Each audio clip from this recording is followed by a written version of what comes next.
Di video kali ini saya akan menjelaskan tentang perakitan dan instalasi komputer. Komputer adalah sebuah perangkat yang sangat populer pada zaman sekarang. Hampir semua aspek dalam kehidupan sehari-hari tidak lepas dari yang namanya komputer. Komputer di sini sifatnya umum dan tidak hanya mengacu pada sebuah desktop, komputer ataupun laptop. Namun semua peralatan canggih yang berbasis sistem komputer sebagai contoh misalnya gadget, smart TV, dan banyak lagi. Motherboard. Fungsi dari motherboard adalah menghubungkan seluruh komponen penyusun sebuah komputer.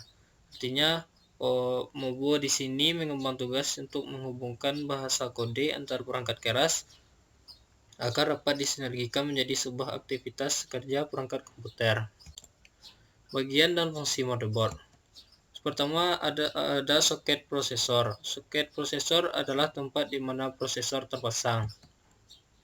Yang kedua, slot memori. Slot memori berfungsi sebagai tempat memasang memori. Yang ketiga, chipset not bridge. Fungsinya adalah menghubungkan beberapa komponen not bridge, sangat mempengaruhi kinerja dari sistem. Yang keempat, short bridge. Short bridge ini menangani komponen lain yang tidak ditangani oleh not bridge. Short bridge menangani hal-hal seperti PCL, USB, kartu suara onboard, IDE, dan beberapa hal yang lain. Yang kelima, slot PCL Express X16, slot khusus yang bisa dipasangi kartu VGA generasi baru. Fungsi dari slot PCL X16 ini adalah sebagai pengganti slot AGP.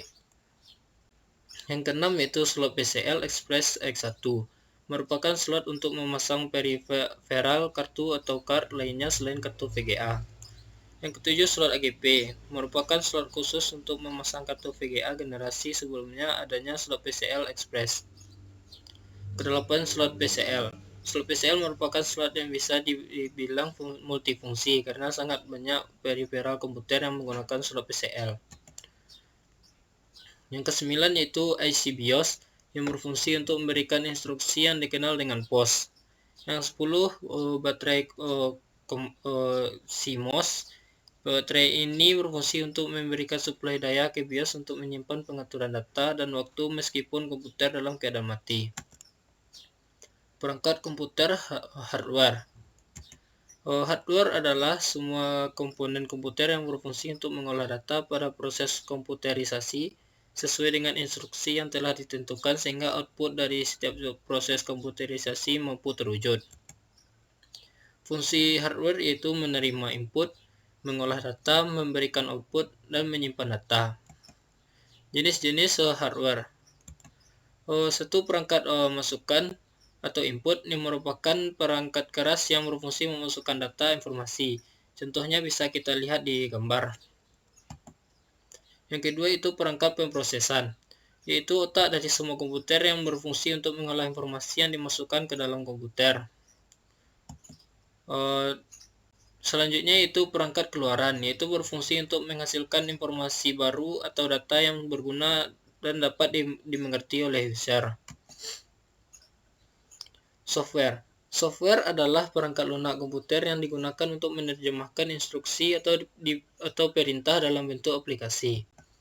Fungsi software itu mengatur hardware, menghubung antara beberapa software lainnya dengan hardware, penerjemah bahasa, dan mengidentifikasi program komputer. Merakit komputer.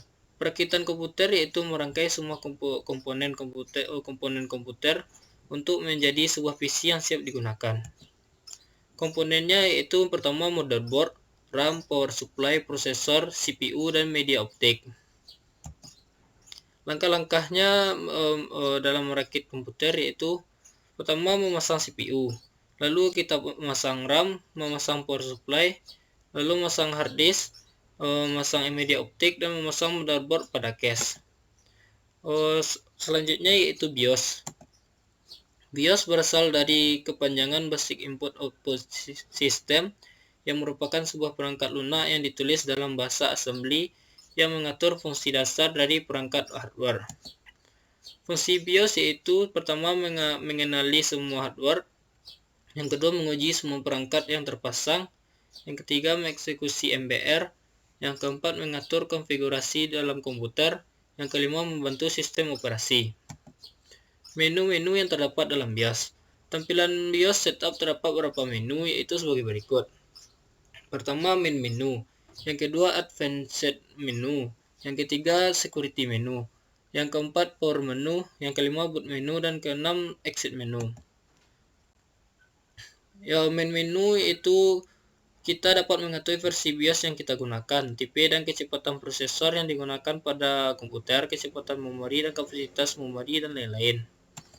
Advanced menu yaitu menu yang digunakan untuk mengetahui informasi atau mengatur sistem yang terpakai dalam komputer.